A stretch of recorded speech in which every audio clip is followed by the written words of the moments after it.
Prüft alles und behaltet das Gute. Dieser Bibelvers steht als Motto über unserem neuen Jahr 2025. Er stammt vom Apostel Paulus in seinem Brief an die Christen in Thessalonich. Der Zusammenhang des ersten Thessalonicher Briefes lautet, dass wir Christen in unserem Leben gotteswürdig wandeln sollen. Das heißt, ein Leben führen, das Gott gefällt. Mit den theologischen Fachbegriffen ausgedrückt, ein Leben in der Heiligung führen, einen heiligen Lebenswandel führen. Die Briefe im Neuen Testament sind meistens so aufgebaut, dass zuerst der Theorieteil und danach der Praxisteil kommt. So auch hier.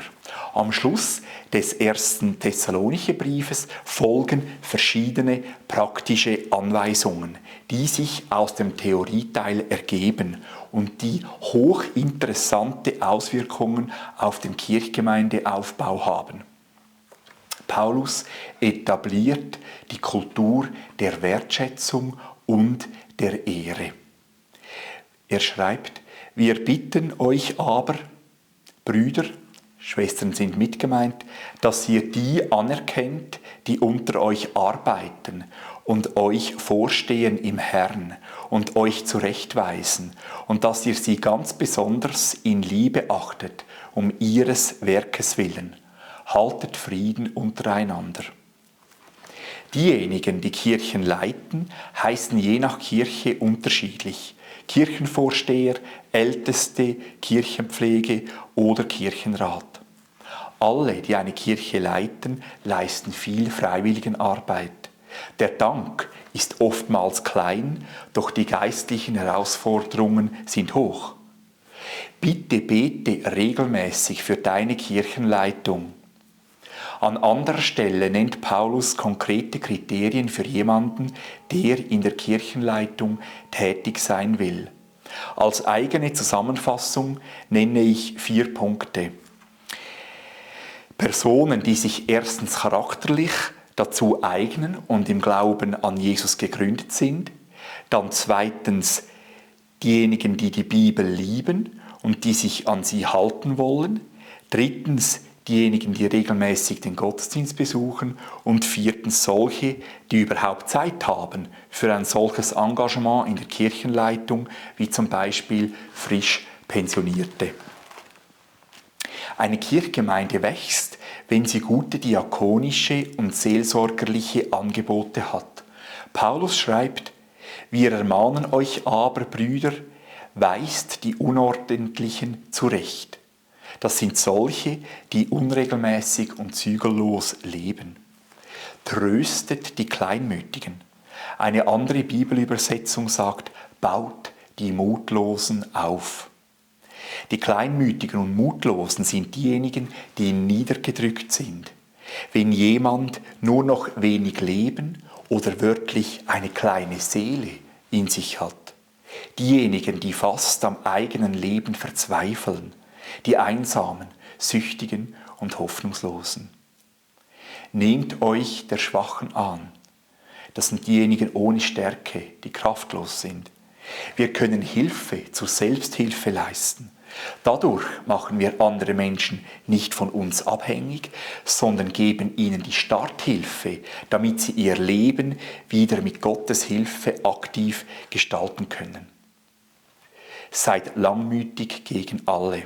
Das heißt, ein Verständnis und Geduld gegenüber anderen Personen aufbringen. Diese Aussagen von Paulus fasse ich zusammen mit den Stichworten Diakonie.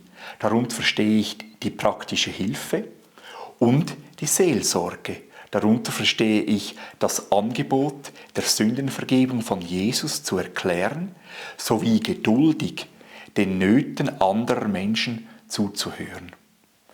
Angefochtene ermutigen, den Glaubensschritt auf Jesus zuzugehen und in der Kirchgemeinde, in der Kirchenfamilie Heimat zu finden und sie gegebenenfalls auch zu ermahnen, falls sie ein selbstzerstörerisches Verhalten zeigen, das ihnen über kurz oder lang Schaden zufügt.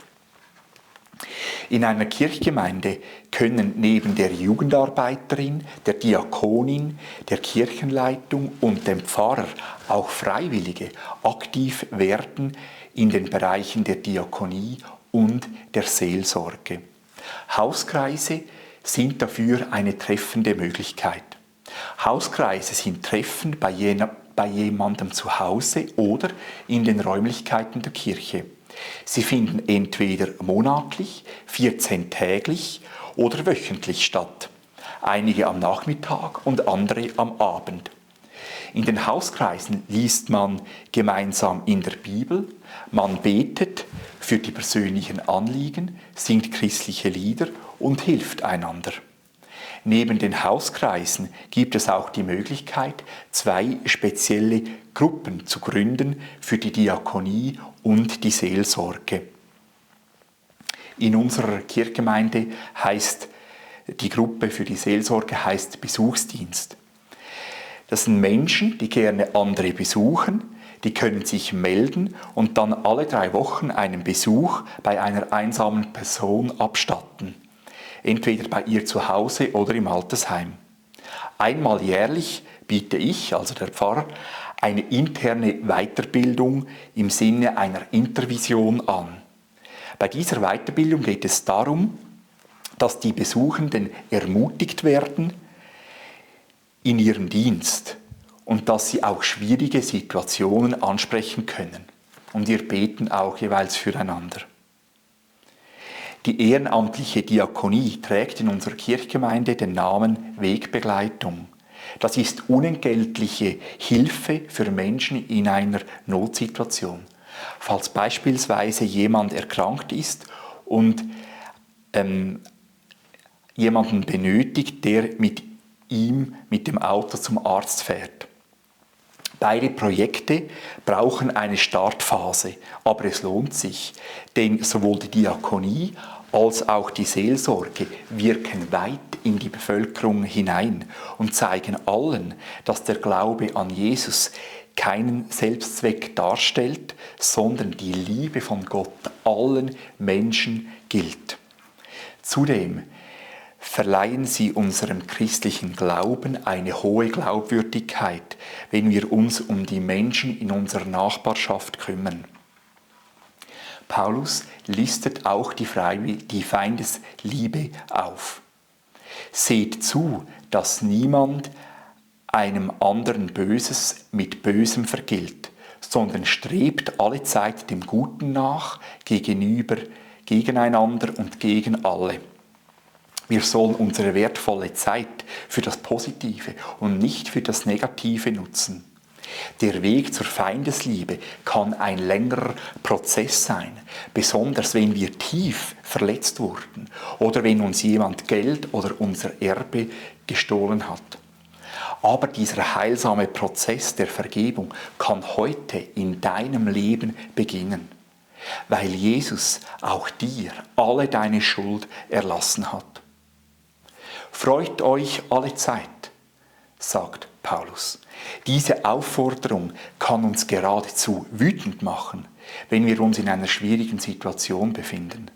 Doch Jesus ist immer bei uns in unseren Herausforderungen und er tröstet uns. Die Freude an Jesus können wir aktiv pflegen. Weil wir alle unterschiedlich sind, gibt es kein Patentrezept, aber mir hilft es, christliche Musik zu hören beim Autofahren oder einen christlichen Podcast, während ich meine Arbeiten im Haus erledige. Den nächsten Punkt nannte ich regelmäßiges Dankgebet. Betet unablässig, sagt in allem Dank, denn dies ist der Wille Gottes in Christus Jesus für euch, schreibt Paulus. Bewusst setzte ich den Dank in Klammern, weil Gebet mehr umfasst als nur der Dank an Gott.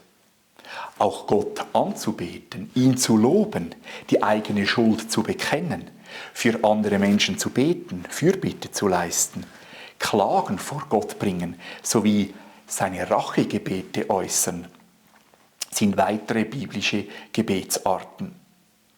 Einige beten lieber für sich alleine, andere lieber in Gemeinschaft. Es ist wichtig, dass es in einer Kirchgemeinde eine oder mehrere öffentliche Gebetsstunden gibt. Die Gebetsstunde ist der Motor, der innere Antreiber der Kirchgemeinde. Den Geist löscht nicht aus. Man kann auch übersetzen, den Heiligen Geist unterdrückt nicht oder den Heiligen Geist dämpft nicht. Sünde und Unvergebenheit hindern Gott daran, uns mehr Gaben anzuvertrauen. Wenn wir an unserer Verletzung oder an dem Unrecht, das andere uns angetan haben, festhalten, dann sind unsere Hände verschlossen für das Wirken von Gott.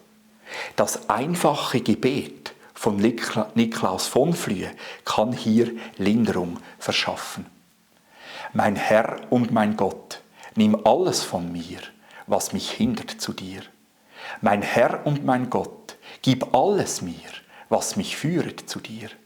Mein Herr und mein Gott, o nimm mich mir und gib mich ganz zu eigen dir. Nun zur eigentlichen Jahreslosung 2025. Weissagungen verachtet nicht, prüft aber alles, das Gute haltet fest. Von aller Art des Bösen haltet euch fern. Das Prüfen bezieht sich in erster Linie auf Weissagungen, auf das prophetische Reden, in zweiter Linie dann auf alles andere in unserem Leben. Einige in der Kirchgemeinde stehen dem prophetischen Reden wohl offen gegenüber, weil sie damit positive Erfahrungen gemacht haben. Andere sehen prophetisches Reden wohl kritisch, weil sie negative Erfahrungen damit gemacht haben oder es noch gar nicht kennen. Die Gefahr des geistlichen Missbrauchs besteht darin, falls jemand sagen würde, Gott hat mir dies gesagt oder ich hatte den geistlichen Eindruck und nun darf mich niemand mehr kritisieren. Als Pfarrer und Seelsorger stehe ich in der Mitte dieser beiden Meinungen und verweise auf Jesus und die Bibel. Eine gute Möglichkeit, das prophetische Reden zu trainieren, sehe ich in einem speziellen Abendgottesdienst. In kleinen Gruppen kann man füreinander beten und die geistlichen Eindrücke weitergeben. Das Bild von Stefanie Balinger zur Jahreslosung 2025 inspirierte mich zum Motto des heutigen Impulses: Sieben und Siegen. Wir sehen darauf ein großes weißes Sieb, unten die schwarzen, unbrauchbaren Kieselsteine, wie sie nach unten fallen und langsam undeutlich werden. Oben bleiben die farbigen Edelsteine. Das weiße Sieb steht für die Bibel, Gottes Wort, das uns in geschriebener Form vorliegt. Deswegen ist es auch wichtig, dass wir alle täglich in der Bibel lesen und sie so besser kennenlernen. Wir können täglich ein Kapitel in der Bibel lesen. So halte ich es jeweils, dass ich mir am Morgen Zeit nehme, in der Bibel ein Kapitel lese und mit Gott im Gebet meinen Tag bespreche. Auch die täglichen Losungen der Herrnhuter können wertvolle Hilfe bieten. Die schwarzen und farbigen Steine stehen für die verschiedenen Erlebnisse, die wir im Jahr 2025 machen werden. Die Frage stellt sich nun für uns alle, wie wir aussieben und behalten wollen und was wir nicht beachten. Jesus erklärt, was das Wichtigste ist. Trachtet aber zuerst nach dem Reich Gottes und nach Gottes Gerechtigkeit. Und dies alles, gemeint ist Essen, Trinken und Kleidung, wird euch hinzugefügt werden. Das ist der Hauptsatz im Matthäusevangelium. Sieben und Siegen. Nimm dir einen der oben genannten Impulse und versuche, ihn in der kommenden Woche umzusetzen. Ich wünsche dir dabei Gottes Segen, seine Liebe, Kraft und Weisheit beim Kirchgemeindeaufbau.